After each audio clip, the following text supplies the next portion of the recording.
Woodhouse Chrysler Dodge Jeep Ram is bringing you more this holiday season, finishing the year with big savings on the entire model lineup during the Wrap Up the Year sales event. Save up to $13,000 off MSRP on a 2024 Ram 1500 Crew Cab Laramie 4x4 for qualified buyers. Explore all our year-end lease and finance deals at WoodhouseCDJRBellevue.com or WoodhouseChryslerJeep.Dodge.com. This is Woodhouse. With approved credit, tax title license extra. When financed with Chrysler Capital. $299 doc fee to its signing. Stock number BC240134. Offer expires 12/31/2023. See dealer for details.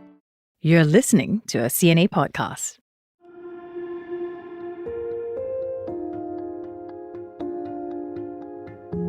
They say money makes the world go round, and financial institutions are perhaps more tightly tied to money than any other businesses. But what role do they play in combating the climate crisis? A pivotal one, as it turns out. Every major bank has pledged not just words, but also some serious capital into sustainable finance. Exactly what is that, and what does it entail? In this installment of our three-part series on sustainability chiefs, we are welcoming Helge Muenkel, the Chief Sustainability Officer of DBS, one of Southeast Asia's most influential players in the banking industry. All right, Helge, welcome to the Climate Conversations. Thanks for having me. Great pleasure. Yeah, great to have you here. Let's start with your journey. 20 years ago when you joined the banking scene, the role of CSO, it was a corporate novelty, should I say, but now things have changed dramatically. What got you to take on this role, and what does it entail? So it has been quite a long journey. It actually started a bit more than 20 years ago, and it has been quite a winding road, to be very honest. So the first time I actually got into kind of contact with sustainability was as a young teenager. I was back in Germany growing up there, and there was this book that fascinated all of us. It was called The Limits to Growth. And we debated it and was quite fascinating. It was a bad time back then, though, to talk about sustainability because the Soviet Union just collapsed and everyone looked at the US at the forefront of everything. And it was more about economic growth than sustainability. But it was the first time that we got a glimpse into this topic, and it fascinated me. And I was quite conscious about the fact that I grew up in a country where we didn't have a war, we had food on the plate. My family was never rich, but we didn't have really real issues. But many countries in the world, the situation was very different. So I then thought about what could I study? And I went to university and did a master's in developing economics. So the idea was really, how can we support socioeconomic growth in countries that are in not as nice a situation as maybe my home country was? So I did that and then worked actually really in interesting areas. I worked in Israel on peace projects, which given the current situation, obviously wasn't that successful, but it was an amazing experience. I worked in Indonesia on socioeconomic projects. And then things happened, as they do in life. And I became a banker about 20 years ago and have been a banker ever since. I mean, one of the biggest banks in this region as a CSO. What keeps you busy? Yeah, that's an interesting question, and busy it is indeed. So there was once somebody saying CSO stands for Chief Sense-Making Officer, and there's a certain logic to it. That. So sustainability is a lot of things to a lot of people. So you need to actually kind of filter all the things that are happening in the field of sustainability and make sense of it and condense it in the context you're operating in for that specific company. So in my mind, soon we're going to be, say, 9 billion people on this planet Earth. And sustainability to me means that these 9 billion people live well and they live within planetary boundaries. And every word is fairly carefully chosen. Live well means a lot of things. It means you have food on the plate, you have shelter, medical support in case of need, you have access to fresh air, fresh water, and all these types of things. Living within planetary boundaries means that we do it in a way such that the people that are not yet born or are very young can also enjoy that. And the sobering truth at the moment is that we're not really getting this done. But this is ultimately the North Star of what we want to accomplish. So I work for a bank. We are part of a wider ecosystem in society, and we have a certain role to play. So a CSO in this specific context needs to ultimately make sense of all the things that are developing in sustainability and try to change things in the organization such that we accomplish this North Star, which is always a huge team effort. So a wide range of responsibilities. I'm sure it's making you the invaluable asset to the company. But the thing is, for some people, when you say bank, It may not be the first thing that people think about when it's sustainability or fight against climate change. So could you tell our listeners the role that bank or financial institution play in steering us to a greener world? Yeah, many people ask me, why do you talk about sustainability? You're a banker. But let us dissect this a little bit. I think two things are quite important to understand when we think about this. Number one, the context we're operating in. And number two, what's the role of banks in society? On the first one, we need to acknowledge that we have quite a lot of different sustainability challenges. Climate change is actually only one of them. And one of the key realizations is that we have already done so much harm to Mother Earth that we actually are beyond certain pain thresholds. Think of it as planet Earth being a human body. And if you have a blood pressure of 120/80, everything looks good. The scientists are telling us is that actually the blood pressure has risen quite substantially, which doesn't mean that the person would have a heart attack today or tomorrow, but the risk of a heart attack has risen very materially, which means we have to completely transform the way we live and play and work on this planet. The other part is now our role in society. We are just one piece of the puzzle. There is governments, there's regulators, there are private sector entities, there's the community at large. So how does a bank support climate action? We're not producing stuff, right? We're not producing a suit, cars, iPads, and so on and so forth. But we're enabling that with our lending and financing support. So you can attribute greenhouse gas emissions to us as a bank to the extent of our lending support. So in layman's terms, if we were to continue financing fossil fuels, that would be really bad because we're facilitating a huge amount of greenhouse gas emissions. If we channel that capital away and empowering clients that, for example, today still run quotation mark brown businesses to becoming less brown and ultimately green, we are making the world a better place. And that's ultimately what we have done last year when we published very comprehensive and I think ambitious climate targets, which still as of today is actually among banks globally leading in terms of how comprehensive and ambitious it is. And we are now following through on and trying to get the job done. How's your progress coming along? A lot of great achievements we're proud of. If I look at the climate targets we have set, we have a really structured approach on reaching out to all those clients, having a discussion around their decarbonization strategies and how we can help and so on. And what is quite promising is that many of those clients started on their journey. They might already have a plan. Some plans may need some adjustments here and there, but it's actually quite promising to see that a large number of clients already have plans. But there are plenty of challenges, so many challenges, right? For example, policy certainty.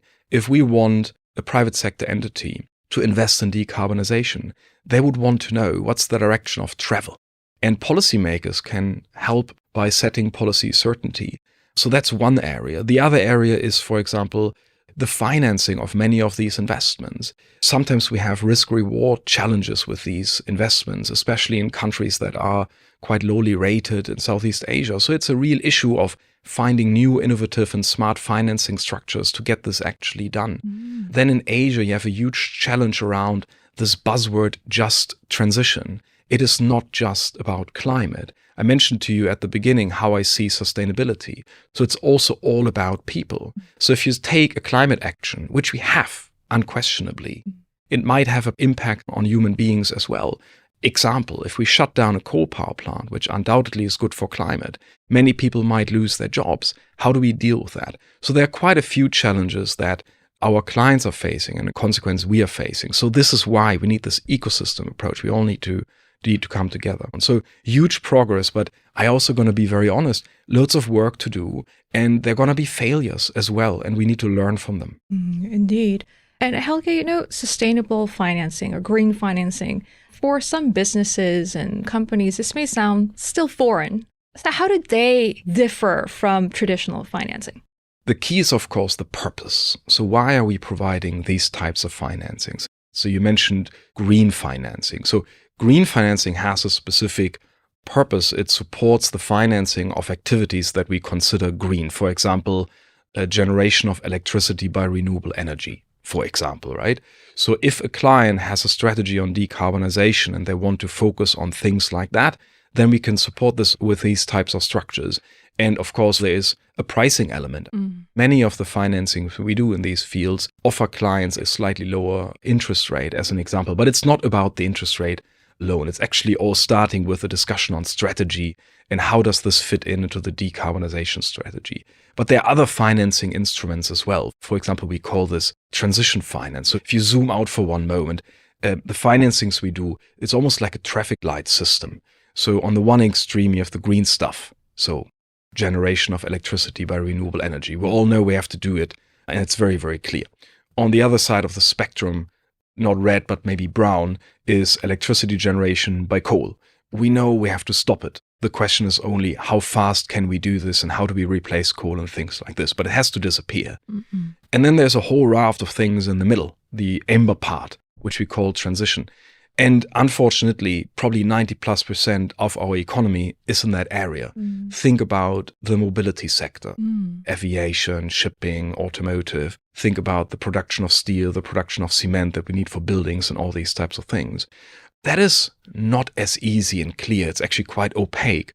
So we have financing instruments also to approach clients to say, okay, today you run a fairly brown business. How can we help you to make it less brown? Mm-hmm. So how can we, for example, help a steel mill in China to move from a blast furnace to an electric arc furnace? So there are various different instruments, but they're always part of a strategy. It always starts with, where am I today? Where do I need to be in 2030 and 2040 and 2050? And how does a specific instrument fit into this and helps the clients on that journey? So how do you measure and calculate that? How do you determine this works and this doesn't? It's definitely not easy. So whenever a client approaches us, we assess the client overall. What do they have as a strategy and how do they go about things? What are their CapEx plans? So how do they want to actually implement this strategy? And then we are also assessing the actual asset or activity that we are financing. And in all honesty, it's not always easy. There's an issue around data. Do we actually have the right data to assess this appropriately? Do we actually globally agree upon what a credible transition is? The world has kind of come together and we've kind of agreed on what is green. And I don't want to become too technical, but there are all sorts of rule books that tell us how we define green. But we haven't actually come together as a world and agreed on what is exactly a credible transition plan. So it's still a bit of a minefield. And you mentioned one thing that's also quite important. The way we as a bank measure and report the greenhouse gas emissions we're enabling with our lending and financing is based on agreed upon a methodology. We call this greenhouse gas protocol, and to be even more technical for banks, there's a methodology we call PCAF, but ultimately it's fundamentally flawed because it's backward looking.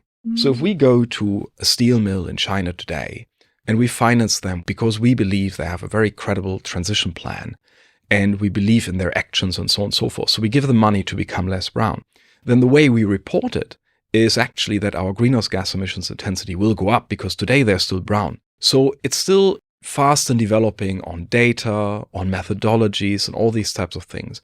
But let me say one thing. We've made very bold commitments and we've told everyone how we do this. And we're very humble. We know it's not perfect. We know things will evolve, but we have to start acting. Yeah. If we wait until we have the perfect data, if we wait until we have the perfect methodologies, we're not going to have a planet to enjoy. So that's just, a certain dose of humbleness that every one of us has to have.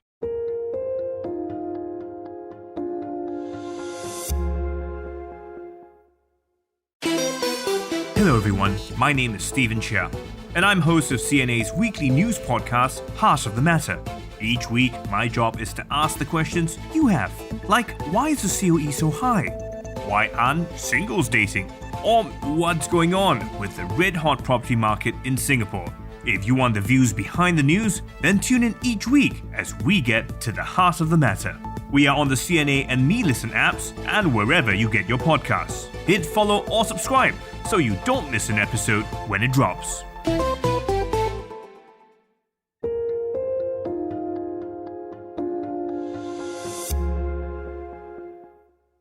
Your CEO, Mr. Piyush Gupta, has admitted that it's very hard to make sure that clients are not greenwashing. But when you actually catch them, what do? Let's say your client is resorted to creative accounting. How do you verify it and how do you deal with them? So firstly, let me dissect greenwashing, which is a very heated topic, a nice buzzword, into two areas.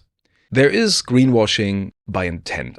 I don't rule out that there are some evil humans out there that try to pretend they're greener than they are. It happens. Mm-hmm. But there's another category, which I think is the vast majority, that people actually try to do the right thing. But because we don't have the right data, or we haven't agreed upon what the most credible plan is, that they do things, but it's a bit of a minefield and could be construed as greenwashing. So they're really these two categories, and sometimes we have to give people a bit of credit. And sometimes I fear that there is such a ruthless backlash on greenwashing that people actually stop acting. They're so fearful that, oh my God, I might do something and then I get criticized, so I rather not do anything. And that's also not really good, is it? Good point. So I think the way to address it is, to the best of your ability, to the best data and information you have, give it a proper look, assess it, and be humble and transparent around it. If you think about our climate targets, we published a report which is 76 pages, quite comprehensive, telling everyone exactly how we look at things, how we do things. Mm-hmm. You can absolutely call us up and say, it's not good enough, you need to do better here, you need to do better there, but we are transparent. So I think greenwashing, to address it, it's all about, to the best of your abilities, use the data information you have, be proper in your assessment, and ultimately a bit humble. And if we detect that somebody is maybe pretending to be greener than they are, then it's all about engagement, is it not? Mm-hmm. Our approach is not that we immediately turn our back to clients and say, we will not service you anymore. The first step has to be engagement. If we run away from all the brown clients and all those that struggle, then we might look clean, but what does it do to the world? Is the world becoming a better world? No. But of course, ultimately, after engagement, if we have the feeling that a client doesn't develop a plan, or they have a plan and they're not acting upon it, then at some point of time, we would also, of course, consider walking away. But it can't be the first call of action. Interesting take.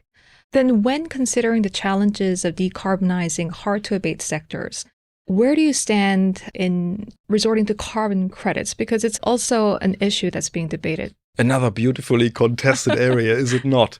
So let me start again very simply. So we have two beliefs when it comes to carbon credits. Belief number one is it can be a really, really efficient tool to attract capital for climate mitigation solutions. We have to do a lot of things. At the very beginning, I said we have to completely transform the way we live, play, and work at a speed that is nothing but mind-boggling, right? Bear in mind, we have to halve emissions by 2030 against a baseline of around 2019 or so. And by the way, at the moment, we're still increasing carbon emissions. So it's unbelievable what we actually have to accomplish if we follow guidance from science. The second belief is, if you do them badly, they can be really, really bad. And what I mean by that is, if, for instance, the quality of the carbon credit is not as good as it is meant to be or portrayed to be, then of course, for example, you could reduce the efforts for gross decarbonization, right? So carbon credits to us are a tool in the toolkit. I mentioned before, everything always starts with a strategy, whether it's for ourselves or for our clients. We need to have a view on where we are today, where do we want to be in 2030, 2040, 2050, and pull all the levers we have. And why would we take a tool away? Now, carbon credits have been very contentious, especially in the last, say, 12 to 18 months. There have been loads of reports about the quality of certain carbon credits and so on and so forth. And we acknowledge the fact that there are challenges in the system. But how and why would we take a tool out? Let's rather focus on addressing the challenges that are there in terms of the quality of the credits, the market mechanism, the market structures, and so on and so forth, and then make it work. We don't have the luxury to take any tool off the table. All right, let's talk more about SMEs. They make up about 95% of Singapore's enterprises, but very few of them have a clear roadmap or a vision of reaching their sustainability targets. So when you engage SMEs, what are some of the common or typical challenges that they face, and in what ways is DBS helping them? Yeah, I mean, simply put, if you compare an SME to a large corporate, then of course, all else equal, the SMEs have less financial prowess, they have less people. So they are also subject to the same challenges that everybody has, but they have limited resources to actually address that. And it's a real issue. When we look into the eyes of an SME customer, we can see the challenges, right? It's really quite daunting. And they are subject to many people asking them many things, right? If you're an SME, you're part of a global supply chain, and then these MNCs come around the corner and ask you all sorts of questions. It's really difficult to address all of them. So let's start with that. The acknowledgement that they are the backbone of our economies, as you rightly say. They're instrumental to the way we run our economies, but they need more help and assistance. So there are various ways of helping them because it depends a little bit on the type of SME, the problem statement that we have, and so on and so forth. Let me give you a tangible example maybe. The other day, we announced a joint venture with a utility. That was actually not in Hong Kong, although not in Singapore, it was in Hong Kong, but we're also going to do similar things in other markets. So that specific one is a joint venture where the utility and us complement each other in terms of what we can offer SME customers. The utility does an energy audit and provides hardware to allow SMEs, for example, to implement renewable energy or energy efficiency and so on. And we support this with financing. So it's just, can we as a team go together to an SME customer and empowering them with the right analytics and also the solutions, including financing solutions? That's one area. Another area is simply also education, making them aware of what's happening, making sense of the world and so on. So there are many things that we do, very focused on it, but it really depends a little bit on what exactly the problem statement is, and there's more to come from us in that area as well. And it's not only about the decisions about who the bank lends to, but where it invests that can sort of dictate the impact on a more sustainable world. Where do you see opportunities in this regard? Is there a particular trends or innovations that you're particularly excited about? Yeah, there are, of course, so many things we need to do, right? I said before, we need to completely transform our societies and economy. So we will not leave any stone untouched, ultimately. But if I have a bit of a materiality lens here for Asia Pacific, a couple of things that will be critical. Number one is the so-called energy transition. So where do we get the electricity from that we need for our everyday life and work? Among others, we have still 5,000 coal power plants in Asia Pacific. And even if we put all our heart, all our effort, all our money into clean tech and renewable energy, if we keep these 5,000 coal power plants running, then 2/3 of this famous 1.5C carbon budget, i.e. the carbon budget we have left in order to limit global temperature rises to 1.5C as compared to pre-industrial levels, is gone with the wind. So we have to address that. We have to shut down coal at the same time that we invest in renewable energy and grid and so on and so forth. And that's extremely complex in Asia Pacific. Among others, because of the just transition element that I mentioned. Among others, because geospatial data tells us that renewable energy capacity is not the same everywhere. The wind is not blowing everywhere. The sun is not shining everywhere. So how do we deal with that? We need to invest in grid. But overarching, energy transition is a big theme. Another one is nature-based solutions. And that's also a complex topic. But if you think about a country like Indonesia, vast amount of forests, we have to, of course, halt deforestation, support afforestation, come up with nature-based solutions. By the way, in a way that is sustainable in itself, because if we have runaway climate change, certain nature-based solutions might actually cease to exist simply because climate change will erode mangroves or what it is. So focusing on climate solutions in nature-based areas is also quite critical. Another area, for example, is the EV value chain, right? Today in Singapore, if you run around, you don't yet see that many EVs, do you? Yeah. But it's picking up. My family and I, we drive one.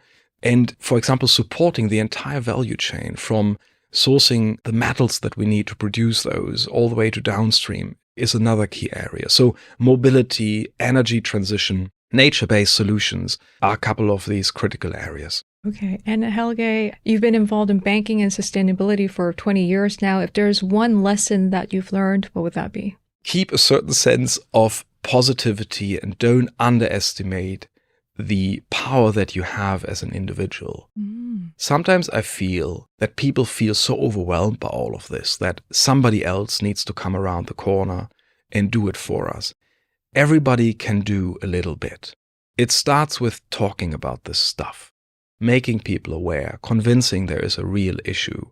There are certain individual actions that we can take in our daily lives, and we can raise our voice that supports, for example, the shutting down of fossil fuels and so on. So stay positive, I say, because quite frankly, if you work in sustainability, you run through mental ups and downs. Sure. You read stuff that is not nice. So sometimes, I'm very honest, you wake up and you feel a bit heavy about all the stuff that you read and know. So a certain element of, yes, we can do this if we act fast is quite important as well. Fantastic message to end on. Thank you very much for talking to us, Helge. It's been a great pleasure, and to hear DBS's journey, as well as the fact that money can indeed be a force for good. Thank you so much. Thank you so much for having me. Well, thanks to my guest, and thanks to everyone for tuning in. I hope you enjoyed this episode. Now, do remember to like and subscribe to this podcast so you know when the new episode drops. Leave us a message on Spotify or Apple Podcast to let us know what you think. But the team behind this podcast is Cyan Nguyen, Jacqueline Chan, Joanne Chan, Tiffany Young, Crispina Robert, and Julie Yu, signing off.